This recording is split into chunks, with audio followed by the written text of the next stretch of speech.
Hey everybody, what's up? Trey Griggs here, Beta Consulting Group, and you are here for episode 81 of Standing Out, a daily podcast about sales, marketing, and leadership powered by Beta Consulting Group. We would love for you to come and visit us at our storefront, which is betaconsultinggroup.com. See how we're helping other companies with their branding, with their messaging, content creation, their social media strategy, anything it takes to tell their story to the marketplace and to the world. And so check it out, fill out a form. We'd love to work with you and see how we can help you tell your story of your company's journey into the marketplace. Also, I'd love to give a shout out to our friends over at Taft. I'm actually in the Taft headquarters today in Olathe, Kansas. Thank you so much to them for their hospitality and the chance to be here today.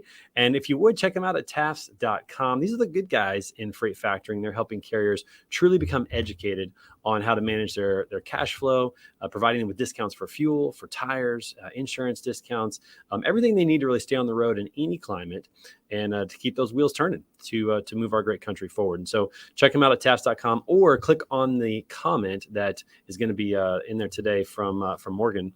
That comment is going to have the link directly to my landing page so they know that I sent you, and get connected with them today. If you are a freight broker, you can become a preferred partner for them and make sure that your carriers have all of the resources that they need to truly stand out in any environment.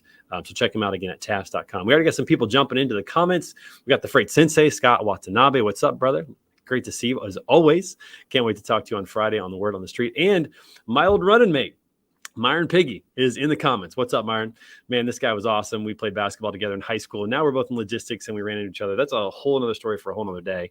But great to see everybody into the comments already this morning. Let us know where you're coming from, where you're watching from today. We'd love to see that. All right, very excited to bring on our next guest, who is he's becoming a good friend of mine and somebody that I've been watching from afar for a long time. Very excited to have him on the show because he's all about educating people. He's a coach at heart. He's just wanting to make sure that people have all the resources they need to really be prepared and educated to succeed. And I just can't wait to talk to him about his journey as a former truck driver and now helping trucking companies and shippers to understand the marketplace. So everybody, please welcome to the show from Innovative Logistics, my good friend, Adam Wingfield. Adam, what's up, man? What's up, Trey? How you doing, man? I'm good, man. How are you doing? Man, happy Wednesday to you. Likewise, man. I've been looking forward to this conversation for a long time, ever since you said yes to being on the show. And thank you so much for being on the show. I've been watching you from a distance, man. And I got to say, I love the content you put out. I love your heart. I love the fact that you want to help so many people. And so just take a quick moment here for some people watching that may not know who you are. Talk about who you are and what Innovative Logistics Group is doing. So my name's Adam. I'm the founder of Innovative Logistics Group, and we are a carrier consulting and services firm. So what we really focus on really the resources and components of compliance and other things to help small carriers be successful. I'm super passionate about the small guy. You know, the small guy represents 97% of the industry, obviously. So yeah. The small guy is the most important component of the logistical world. And I mean, from the owner operator to the fleet owner, less than 10 trucks. That's where our passion and our heart is. Our heart is in the desire to make sure that everybody has the things and the tools that they need to be set up for success. Because there really is some hardworking people out there that just want to be successful. So just wanted to make sure that we go and we provide every tool that we possibly can and flex some muscle when it's necessary to make sure that we position people the right way. Yeah, I mean, I love that. I love looking out for the small guy in this because it truly represents the vast majority, I mean, the huge majority of the marketplace and the people who are moving the freight across the country to make sure that when we go to the grocery store, those shelves are stocked. And, you know, we take our car into the dealership, they've got the parts that they need to fix our cars and all those things that are just so critical to keep things moving. And what's great about, you know, the trucking industry and these little guys and owner operators is that it's the spirit of entrepreneurship of running your own deal. But there's a lot that goes into that. It's not easy. There's a whole lot that goes into that. Talk about your experience, because you were a truck driver for a long time. Talk about your trucking experience. How long were you on the road? So I was on the road just a little over 10 years. I started off as just a company driver as soon as I was able to get my CDL license. And I remember my very first load from Laurinburg, North Carolina to Louisville, Kentucky. And I'll never forget it because I remember when I finally got into Louisville and I pulled into a TA truck stop right outside Louisville. And the thing that stood out to me is when I got into the truck stop and I was just looking around. And at that time, I'm 21, but at that time, you're not a man. You know, you're just figuring stuff out. You're a grown kid. So I'm just looking out there and I just realized it's just a different world. And one of the things I saw so many hardworking individuals, so many hardworking people. But then as I progressed through, I realized that there was not any resources out there for them to be successful. Because what I wanted to do coming out of as a little kid, everybody wanted to be a doctor, a lawyer, and all this other fancy stuff. Man, I just wanted to be a truck driver. Really? That's cool. I grew up in South Carolina. I remember in 6th grade, I can remember it to this day. And I was, supposed to be taking a test, and I'm over here drawing flatbed trucks while I'm taking the test. It's just always been in me. And but as I kind of matured through, and as I into the industry, I found out that there was a need, and there was an extreme need of it. And that came when I bought my first truck. Yeah, no, that's awesome. You talk about that first load that you had. It's amazing how we remember those first, right? I remember my first professional job. I remember exactly what I made in that first job as a teacher, down to the penny. Thought I was rich. Just all those things are so awesome. What was that? What was that like getting into a truck and kind of taking that first step into the journey of like the unknown? And, did you still go back to that? Because you work with a lot of owner operators who are taking their first load, taking their first step and getting started. How much do you go back to the beginning days for you and relate that to when you talk to drivers today? Man, I go back to it all the time. And it's almost like I can't leave it. Myron used to always joke with me that, one of my ways of taking a vacation is jump behind the wheel of a truck, because that's kind of like that's the peace place for me, So, but the thing is that really kind of stands out to me is when I began my journey as an owner operator, I had the exact same thing that you were talking about, man. It's just the entrepreneurial spirit. It's a feeling of freedom that you can't even compare. You mix the 500 horsepower that's under the seat to the feeling of freedom. You just feel like you're Superman out there. But then you hit the wall of being a real entrepreneur, and the real entrepreneur stuff starts hitting you back, and it gets scary out there at times, man. It really does. The thing about being an entrepreneur that people don't necessarily understand if they haven't done it is you have to learn how to do everything, especially if you're a solopreneur. You have to learn accounting. You have to learn things that maybe aren't in your skill set, and it's really, really hard. But let's be honest about something for a minute. There's no better view of America than behind the wheel of a truck. I'm an RV guy, so I'm not a trucker. My dad was actually a local truck driver when I grew up. So I grew up in the cab with him, going to shipping docks, loading and receiving docks, and doing all that, throwing a racquetball up against the wall with my glove, all that kind of stuff. But now I'm an RV guy, and we drive around the country quite a bit in RV, and we're at the same height as the trucker, so we kind of have a camaraderie there when we pass each other, that kind of thing. But there is no better way to view America than driving across country, driving a truck. And so I think that's the lifestyle was, I think, the attraction a long time ago. How much do you think the lifestyle is still an attraction for recruiting now? Do you think that people still want that? What's your take on that? So let me tell you something. I'll never forget when I first went into CDL training, and I was training for a company. I remember one of the instructors told me, "Hey, Adam, I want you to make sure that you're comfortable with the fact that you're going to live on the road and visit home. Trucking is not a job. Trucking is a lifestyle." And it didn't resonate to me until I first started sleeping in the truck, and trying to get sleep at night. So I first started taking showers in truck stops and being in places that, maybe not be in the best of safety. So it's the lifestyle itself. It's still hard, man. It's still 11 hours a day. The parking is still an issue. You go into certain places and you can't use facilities. So the lifestyle is not appealing. It's still the same. I look back 20 years ago, it's still the same. Driver appreciation days is still a hot dog and a soda. So when I think about the lifestyle and I think about the things that needs to be changed in this industry, there's some systemic things that still need to be changed, because we are still literally signing bill of ladings to this day.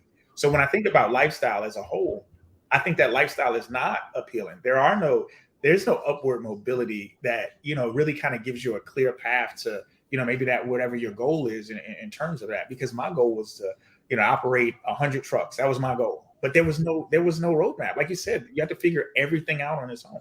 So that was one of my biggest challenges. Yeah, no doubt about it. Although it's funny, like for some of us where it's in your blood, like you take a vacation in a truck. When my wife and I get in the RV, we look at each other and we feel like we're home. It's weird. It's like that feeling like, yeah, we're back. Here we go, kind of thing. But, it is a lifestyle. It is hard. What are some of the things that, from your vantage point, working with the trucking companies on a regular basis, what are some of the things that would really make a big difference for current drivers to stay in the industry and to help recruit, younger drivers or new drivers to give it a shot? I think amenities is big. I think having the opportunity to have flexible lifestyles in terms of being able to have flexible home times. I look at a lot of smaller carriers, and they rely so much on that they operate through the spot market. And when you operate through the spot market, it doesn't give you that consistency. And even as a young driver, you still, a lot of the generation, the new generation of drivers, they don't want to be on a road 2 weeks and 3 weeks at a time. back then, that's how they used to recruit drivers. You know, it was 7 to 14 days out, 14 to 21 days out, 3 days home. That was kind of like in the recruiting method, and they were filling seats up. But that's not this generation. You know, we're in a different generation now. We've got to move towards the tech side of it. This new generation loves tech. This new generation loves comfort. This new generation loves the automation part of it. So I think that from just a exposure and just the mobility side, I think that's some of the key components to really make it more appealing to some of the younger drivers. And then also, man, I think some of the old mindset just needs to go away too. And it starts at the shipping office. It starts with the brokerages in terms of how they treat these folks when they get on the phone and actually do it. It starts with the track and trace and how that works. Why are we still using track and trace by phone versus using technology? So I think if we incorporate more technology, make it a lot more simple, I think it can be a little bit more appealing, but still, you're still dealing with some of those things that we've dealt with for the last 20, 22 years now. Yeah, I think there's several things that can be done, and but shout out to Joshua, who says that your approach to life is very profound and thoughtful, which I would agree 100% on that. So appreciate you sharing that, and Joshua, thanks for being a part of the show today. Appreciate that. But, when you think about the other things as well, like how drivers are treated, how parking's still an issue, how there's not restrooms at loading and receiving docks. I mean, these are basic humanity things about keeping people safe and giving them places to use the restroom and just simple stuff like that. That you would think that at some point this would somehow be mandated, maybe by legislation or something like that. And speaking of legislation, last year in 2021, Congress passed a bill that the president signed that had a pilot program to allow 18, 19, and 20-year-olds to start driving trucks, which I think actually makes sense. I'm really curious your view, but if you wait till 21, a lot of times people have kind of made life choices at that point about their careers and what they want to do. And I think we miss out on people who 18, 19, 20, they're single, they're adventurous. They want to go backpacking across Europe. Wouldn't it be great to drive a truck across America, make some money, not have a home, the expenses at home because you're in the truck? I mean, I think that young people could make a really good living if they started early and caught that vision. What do you think about that legislation to get 18, 19, and 20-year-olds behind the wheel of a truck? So at the beginning, I was kind of concerned, and I was concerned just coming from the mindset of when I was 18 years old. And, when you think about at that point, man, the biggest thing behind the truck, the maturity level, that's the biggest concern. But then when I look at it, then you compare it to, being a member of the armed forces. You can join the forces at 18 years old. You can fight for our country. You can, they're driving trucks in there too. There's some people driving massive equipment in the military at that age. But the difference is in the level of training. And what concerns me, and what really, really concerns me, is how training has been scaled back so much because they're wanting to produce driver factories to where they can get drivers onto roads so quickly. My biggest concern on that is that scale back is going to be affected all the way down the line to the 18-year-olds. But I do think that if I was introduced at 18 years old, but even if you put me in an apprenticeship where I was going through all of the phases, you're going through the lifestyle coaching and things like that to prepare me when it's time to turn 21 years old. Yeah, then at that point I would feel a little bit better about it. But I think that we have to get with the program. We have to get with the program. We have to change some things. And I understand that there's time for change. I am a fan of it as long as we do the right things. We don't cut corners. We establish a really good and robust training program. But the thing that I do like about it is that the qualifications in terms as a motor carrier, the motor carrier requirements and qualifications are very robust. So it's not like everybody can participate in the program. It's only a select few motor carriers that can do that. So that kind of gives me a little bit of hope. Right. But it goes back to training. That is such a great point because, in the military, they're known for training. I mean, that's what they do. They train people up. They break them down, build them back up, and they get it right. And, that is something where I feel like not only in this area of driver training, but also just in corporate America, it seems like training is something that is second nature. It's an afterthought. It's something that is like, oh, I guess we have to do that, as opposed to this should be the cornerstone, the foundation of your company is that you have great onboarding and great training. And the same thing for drivers. If we had that level of training, it would make all the difference in the world, especially if you took an 18 or 19-year-old, got them through, driver training school, got them their CDL, put them in a team driver situation where they could learn from somebody else who's been doing it for a while. And to me, that's just like a feeder program. And it's such a great time for those kids that maybe don't want to go to college. Maybe military is not a great option for them. Maybe they don't really have a trade that they like. Maybe they're adventurous and want to see the country. I think there's a lot of high school seniors that could be appealing to if they could start making money, see the world, have some good training, have a career path laid out. That'd make a big difference. I agree. And the one thing I can tell you, Trey, that kind of disturbs me is that, with all of the money in our $800 billion plus industry, we're not making it sexy. You see the armed forces commercials, we've all seen them. you look at the Super Bowl, which is one of the biggest sporting events in the entire country and in the world in some cases, but you don't never see anything that actually puts trucking at the forefront or to make it interesting to get out in front of them. When you look at high schools, when I was in high school, and I haven't been in high school in over 20 some years, but when I was in high school, man, we would have recruiters after recruiters after recruiters coming to the school, setting up. When I was in college, when they had career day at college, your recruiters were just plop right there and they were setting up shop. And you have that in your face. So in your mind, you're like, okay, you know what? Even though I might not think that was a good idea, I'm considering it. And the same thing, we don't see that in trucking. They don't put trucking out there like that. We don't see it in schools. Right. We don't see it. We just see the trucks going up and down the highways, and we hear these bad vibes, and you see all these billboards about, hey, you know what? If you ever been involved in a trucking accident, call me. I'm going to get you. And that's what we see. We see all the negative stuff. We don't see the positive. We don't see enough of the things that people are really doing day in and day out. And we don't see. And I'll tell you something, Trey. We don't see that the lifestyle that successful trucking can create. There's a lot of money that you can make in this industry, and it doesn't necessarily have to come from asset-based ownership. But if we see the mindset shifts to where we actually put it out and position people who may not want to go to college. I was one that I went to college for computer engineering. My very first semester when I got to college, that's exactly what I wanted to do until I took physics and I flagpole. That's because you didn't have me as a teacher. I was a high school physics teacher. I made it fun, man. We had a good time. Yeah, I met you a little bit, just a little late here, Trey. Just a little late. But the thing is that at that point in my life, I knew that college wasn't for me. I had to return to college, right? When I developed that maturity that's necessary.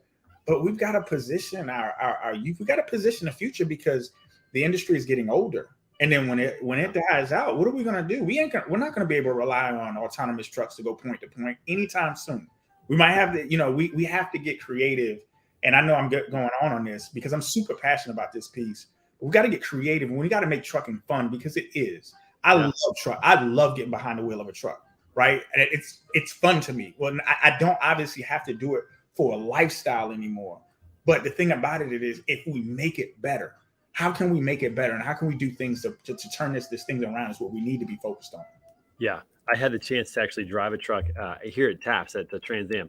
They gave me the chance to do that, and it was awesome. I mean, I'm an RV guy, so I loved it. Yeah. But to go back to your point, think about this: if you could tell a 17-year-old kid in high school, hey, if you get into trucking, you're going to get a CDL license, you're going to get trained up, and within 2 years, you could potentially make six figures, and which they can.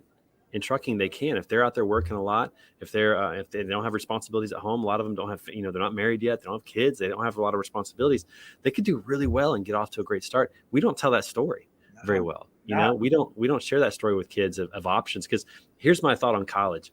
I really think the value of a college education is dwindling quickly. Mm-hmm. And trades and other skills like truck driving and things like that have got to come to the forefront. These stories have to be told. You could be a plumber and within a couple of years be making really good money as a plumber if you learn the skills, as a welder, whatever it is. We've just taken a lot of that out of the schools, and we've just forced everybody to college. Yeah. And then by the time they're 22, it's kind of too late to get them into truck driving. It's hard. I hate that because, and not to get off on a tangent, but we're teaching our future to, obviously to go and get employed, maybe on the student loans that you take out to go get employed, to be able to pay half of those back at some point. But the thing about that is that, and just in ideology, and I'm glad you mentioned it, I made my first 7 figures before I turned 30 years old, and it was through trucks. And that's what people need to see. They need to see the potential. They need to see what happens when you actually apply yourself to something like this and really establish a great business line. You can really, really make a great success story out of yourself in this industry. And it is my passion to make sure that the world sees it. And I'm passionate about it at some point before I clock out, have to go to a different world. I want to make sure that I put my impact on to where the industry changes, and I'm going to leave it in a better place than I found it. Well, you're doing that, no doubt about it. And Matthew Leffler says that kids love trucks. Absolutely, man. They love trucks. I mean, that's a part of kind of growing up. We still love trucks. I mean, I was at Matt's. I don't know if you had a chance to go to Matt's. I know that Myron was there, but I don't know if you. Yeah, I mean, those trucks were out there, the beautiful trucks that people had out there, and people were just admiring them, taking pictures with them, doing interviews with them. Like, it is a sexy business, but we don't tell the story. And to me, that's the biggest issue. We're not telling the story. I would love for more asset-based companies to tell their stories and brand themselves and go do those recruiting things in high schools and say, hey, we we've got an opportunity for you here. And I hope that legislation makes it possible, that pilot program. I hope it goes well, because I think for 18, 19, and 20-year-olds, there's a place in this industry for them. I'd love to see them get a shot at doing that, which would be powerful. So let's back up for just a moment. So you definitely are a teacher coach mentality. I mean, you're a business owner for sure. You've had a lot of great experience. But from a teacher perspective, where did that come from, that desire to help other people? Because some people get in business to help themselves. Other people get in business and then they really have a passion for helping other people. And I think those are the best leaders that are out there, the ones that are really caring about other people.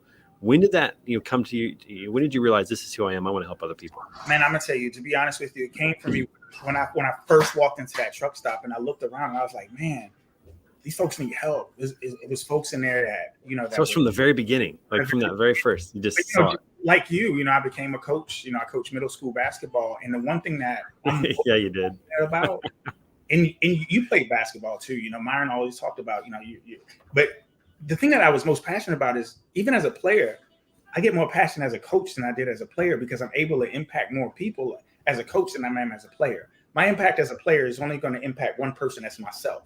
If I'm able to coach and lead and guide so many other people, that's one of the reasons why I decided to move into consulting and start a firm that really focuses on carriers. I can run 100 trucks, Trey, and I'm only impacting one company. Or I can go and I can focus on the 130,000 different motor carriers that set up their authority over the 18 months and impact a much bigger footprint. I am passionate about people's success. You cannot write me a check. Neither one of us has enough money to write me a check that'll give me more fulfillment than when I see another one of these owner operators see his first 7 figures, watch his business scale, tell me how successful that he is. When I'm able to watch, that doctor that she had no idea, no identity, no whatsoever in terms of trucking, but she was able to follow the program and establish herself as an entrepreneur, as a trucking entrepreneur, and provide a better foundation for her family. And when we're talking about creating legacies behind, man, you can't come up with the money in order for me to feel as good about that as anything. So when I think about where that came from, it's just my pure passion for helping people, because people really, as an entrepreneur, people just want to be successful at the end of the day. At the end of the day, they just want to be successful and they want to leave a legacy for their families. And if your why is strong enough, then my coaching is even stronger. And that's where it comes from. Yeah, I love hearing that. I always felt as a player, it was more fun to play. It was more rewarding to coach. That's it. More fun to play, but way more rewarding to coach. I had a chance to coach some teams, some basketball teams early in my career as I got started. And man, I think I got into that more than I did as a player. I prepared better. I paid more attention to detail. I felt like when I was playing, I just kind of went out and played. I just kind of knew how to play. I just went out and played. But as coach, I wanted to be prepared for every situation. I want to know what plays you're going to call, who's going to be in, if somebody got in foul trouble, who's going to go in, all those kind of scenarios. I wanted to know. It's much more rewarding to coach and have an impact on a lot of people, as opposed to just playing, which is really just impacting yourself and a small group of people, for sure. Speaking of people on your team, so Myron Piggy, that guy, I love that guy. So I remember he was a year behind me in school, and so we played a lot of basketball together, a lot of pickup games. And I don't know what he's told you about me, but I just remember that guy had such good fundamentals.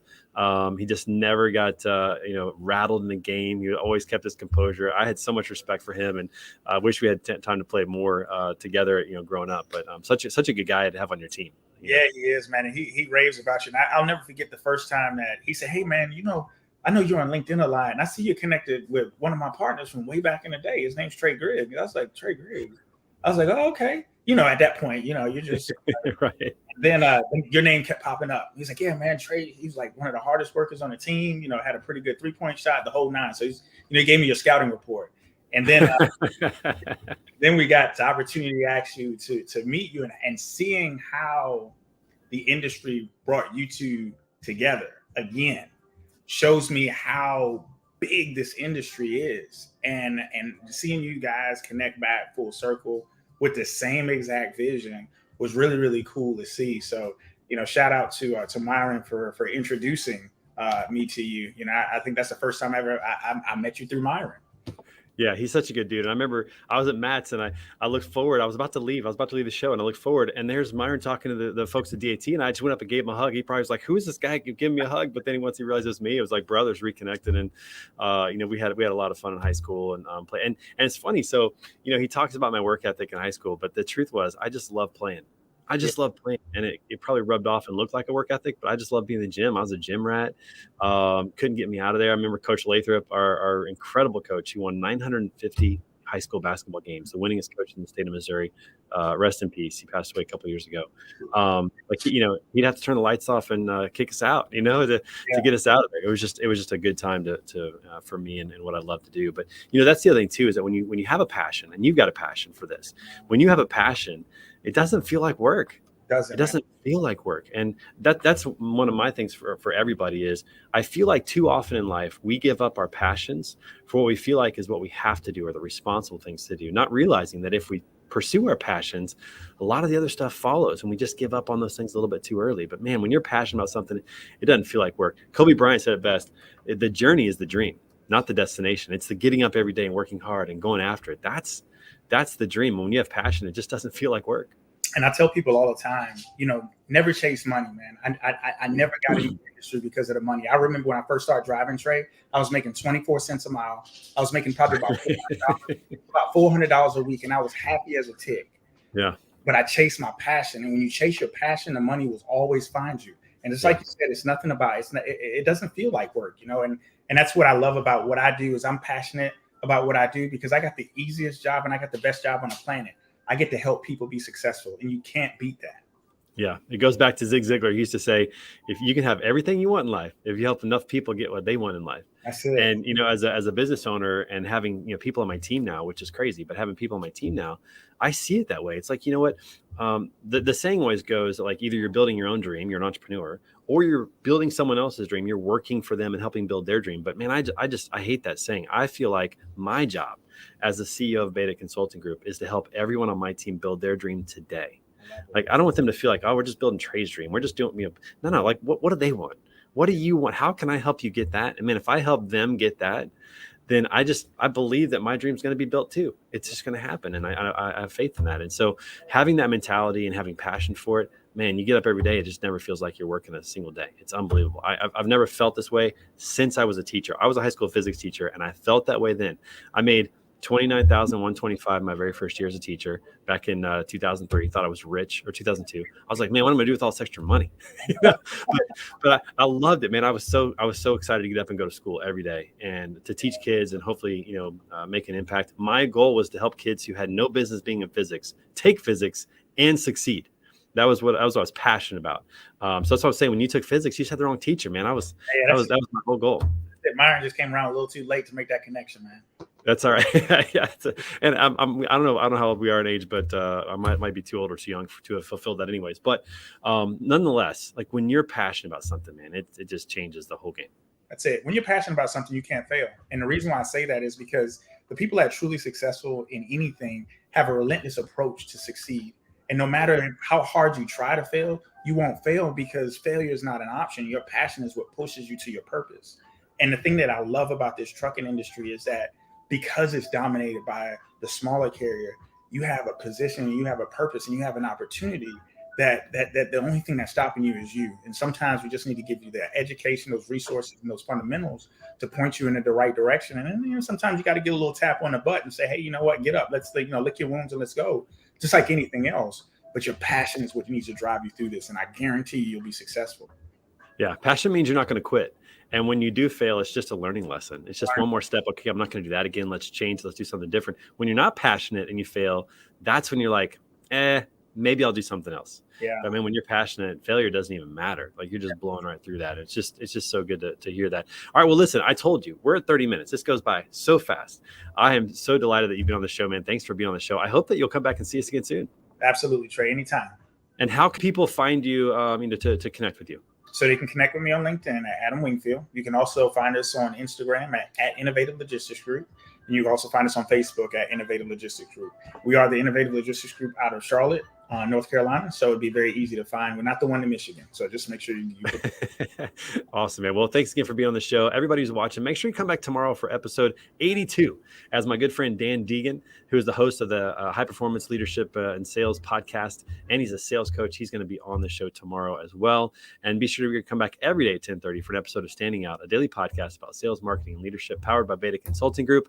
And a shout out once more to our friends at Taft's who allowed me to be in their office today, which is wonderful. Adam, thanks so much. much, man. Really appreciate it. We'll see you soon, bud. Thank you, Trey. Take care, everyone.